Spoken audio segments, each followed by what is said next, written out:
నమస్తే అండి. నమస్తే అండి. మ్యామ్ ఇప్పుడు ఎక్కువగా చిరుధాన్యాలు అని అంటూ ఉన్నారు. అంటే అప్పట్లో పాతకాలంలో ఇవన్నీ బాగా ఉపయోగించారు. ఇప్పుడు మాత్రం మిల్లెట్స్ అని మిల్లెట్స్‌కి సంబంధించిన చాలా ఆహార పదార్థాలు తయారు చేస్తూ ఉన్నారు. అయితే అవి మనం ఏ విధంగా తీసుకోవాలంటారు? అంటే ఒకప్పుడు పూర్వకాలంలో ఇవన్నీ మనందరం తిన్నవే. ఇప్పుడు కొత్తగా ఇవాళ కొత్తగా వచ్చినియి. అప్పట్లో లేనివాడి ఆహారం అది. మిల్లెట్స్ అని మిల్లెట్స్ అన్నవి. చిరుధాన్యాలు. చిరుధాన్యాలు. ఇప్పుడు ఉన్నవాడి ఆహారంగా మారిపోయినాయి అవి. హ్మ్. ఏదైనా ఆరోగ్యంగా ఉండాలి అంటే మన శరీరానికి ఎంత అవసరమో, ఏది అవసరమో అది తీసుకోవాలి. హ్మ్. ఇప్పుడు చిరుధాన్యాలు మంచిది అని ఒకళ్ళు చెప్తున్నారు. వాళ్ళని తప్పు పట్టట్లా మనం. వాళ్ళు రీసెర్చ్ చేసి ఎన్నో చూసే వాళ్ళు బయటకి ఇన్ఫర్మేషన్ పాస్ చేస్తున్నారు. ఒకళ్ళు పచ్చి కూరగాయలు తినమంటారు. హ్మ్. ఒకళ్ళు ఫ్రూట్సే తినమంటారు. ఒకళ్ళు ఇంకోటి అమృతాహారం అని ఈ మధ్య ఏదో కొత్తగా వచ్చింది. అమృతాహారం. అమృతాహారం ఆ! అనేసి.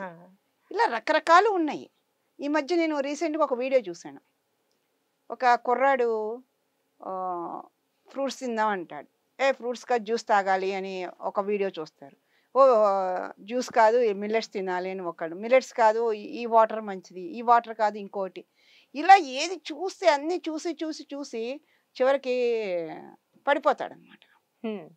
ఇప్పుడు దేన్ని నమ్ముదాం మనం అసలకి? సమాజంలో ఒక యూట్యూబ్ ఓపెన్ చేస్తే 100 రకాల వీడియోలొస్తున్నాయి. ఆహారానికి సంబంధించి. హ్మ్. మరి దేన్ని తీసుకోవాలి మనం? దీన్ని వదిలేయాలి. అన్నీ మంచియే. కానీ అన్నీ చేయలేంగా మరి మనం. అందుకని ఏది చూసినా నీ మనసుకి ఏది నచ్చుతుందో, హ్మ్.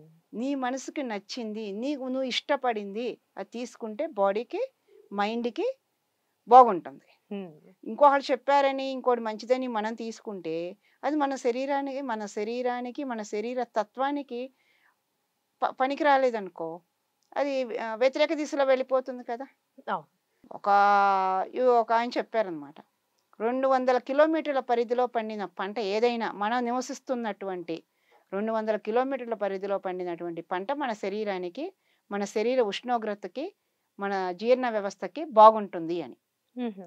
మరి మనం ఇంకెక్కడో వేరే వేరే దేశాల నుంచి కూడా తీసుకొచ్చి ఇక్కడ తినటంలో ఎంతవరకు? కరెక్ట్. సో, మిల్లెట్లన్నవి అప్పట్లో మరి అందరూ తిన్నారు. జొన్నలు గాని, వరిగలు గాని, అరికెలు ఇవన్నీ అందరూ తిన్నారు. కానీ అవి హ్మ్. తిని అరాయించుకోగలిగినంత శ్రమ చేశారు అప్పట్లో. హ్మ్. కానీ ఇప్పుడు ఆ శ్రమ లేదు కదా! లేదు. లేదు. అందుకని ఎవరిష్టం వాళ్ళది అనే కన్నా ఆలోచించమంట. హ్మ్. ఆలోచిస్తే మన మనసుకి నచ్చింది మనం తింటే ఏమి అవ్వదమ్మా. మనకేంటంటే అనుమానంతో తింటాం. హ్మ్. ఇది తింటే మనకిదవుతుందా? ఇది తింటే ఇదొస్తుందా? ఇది తింటే ఏమవుతుంది? హ్మ్. దీనివల్ల మనకు బెనిఫిట్ ఉందా?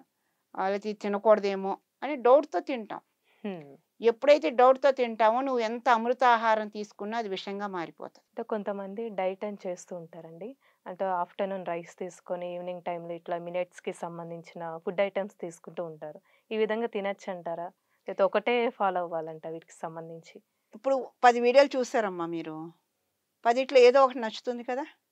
మీకేది నచ్చిందో అది ఫాలో అవ్వండి. మనం చెప్పలేమంటారు. అంతే. ఇప్పుడు మీ మనసుకి ఇప్పుడు నాకు రైస్ ఐటెమ్ తినాలని ఉందమ్మా. వీడియోలో ఏం చెప్తారు? ఇంకోటేదో చూసా. ఒకటి చూసాను నేను. ఒక వీడియో చూసా. దానిలో మిల్లెట్స్ తినమని అంటారు. మిల్లెట్స్ నాకు నచ్చదు. హ్మ్. అస్సలు నచ్చదు నాకు మిల్లెట్స్. ఆ వాసన కానీ, అది తినటం కానీ నాకు నచ్చదు. నచ్చనిది నేను ఎలా తింటే నా బాడీకి మంచి జరుగుతుంది? మనసుకి నచ్చని పదార్థాన్ని ఎంతవరకు తినగలం? ఇప్పుడు మీ మమ్మీ నీకు కాకరకాయ కూర నీకిష్టం లేదు. కానీ వండింది ఇంట్లో. నువ్వు ఎంత తినగలుగుతావు? అయినంత వరకు కొంచెం అంతే. మమ్మీ తిడుతుందనో, ఇంకో కూర లేదనో ఒక ముద్ద తప్పక తింటావు తప్ప, తినాల్సి ఇష్టంగా అయితే తినవు కదా! హ్మ్. అదే నీకిష్టమైంది ఆలుగడ్డ కర్రీ చేసిందనుకో, రోజు కన్నా ఒక ముద్ద ఎక్కువ తింటావా లేదా? అవును. అందుకని నేనేం చెప్తానంటే, మిల్లెట్స్ అయినా, ఏ పదార్థాలైనా మీ మనసుకు నచ్చింది మీరు తింటే మీరు ఆరోగ్యంగా ఉంటారు. మార్కెట్‌లో 100 రకాల వీడియోలున్నాయి. హ్మ్. చూడండి తప్పు కాదు. తెలుసుకోవడం తప్పు కాదు. నాలెడ్జ్ తెలుసుకోవటం ఎప్పుడు తప్పు కాదు. కానీ మన మనసుకు నచ్చింది మనం తినాలి. హ్మ్. నచ్చింది తినాలి. మన శరీరానికి అవసరమైంది తినాలి. మన వల్ల ఇంకొకళ్ళకి హాని కలిగించని పదార్థాలు మనం తినాలి. హ్మ్. ఇంకొకళ్ళకి మనం తినే ఆహారం ఇంకొకళ్ళకి హాని కలగకూడదు కదా! అందుకని ఇప్పుడు చాలామంది తింటున్నారు మిల్లెట్స్. బావున్నాయి అని మిల్లెట్స్ రేట్ చెప్తున్నారు. గూడా రేట్ ఎక్కువైపోయింది ఈ మధ్య. మార్కెటింగ్ గదా! మార్కెట్లో ఏ ఎక్కువ పదార్థానికి ప్రమోషన్. డిమాండ్ ఉందో అది ఆటోమేటిక్గా రేటు పెరగటం అది సహజం. అవును. ఒకప్పుడు తిన్న ఆహారం అదే ప్రజెంట్ మళ్ళీ తీసుకొస్తున్నారు. హ్మ్. కొంతమంది దానివల్ల బెనిఫిట్ పొందిన వాళ్ళు ఉన్నారు. బాడీ పెయిన్స్ తగ్గినాయి, వెయిట్ లాస్ అయ్యాము, హ్మ్. హెల్తీగా ఉన్నాము మిల్లెట్స్ వల్ల అని చెప్పేవాళ్ళు ఉన్నారు. హ్మ్. అది మనకు నచ్చింది, తిన్నారు, బెనిఫిట్ పొందారు. హ్మ్. అది. అంటే ఇప్పుడు మిల్లెట్స్ అంటే చాలా రకాలు ఉంటాయి కదండీ! అందులో ఏదైనా ఒకటి మనం ఏది రోజు తీసుకుంటే మంచిదంటారు?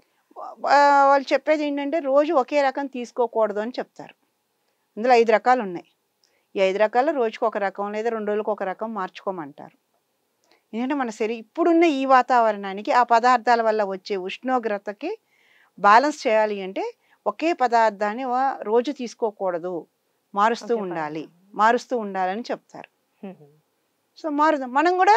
ఇప్పుడు రైస్ అయితే బోర్ కొట్టదు, కానీ వేరే వేరే అయితే బోర్ కొడుతుంది కదా. అవును. అందుకని మనం కూడా చేంజ్ చేస్తే మనకి బాగుంటుంది కదా, నాలుగుకి డిఫరెంట్ టేస్ట్ డిఫరెంట్ అనేది టేస్ట్ ఉంటుంది అర్థమైంది. కదా, అప్పుడు తినగలుగుతాము. ఆ రకంగా రోజుకొకటి తీసుకోవాలంట అంతే. మిల్లెట్స్‌కి సంబంధించి. అంతే. చాలా చక్కగా తెలియజేశారండి. Thank you. Thank you.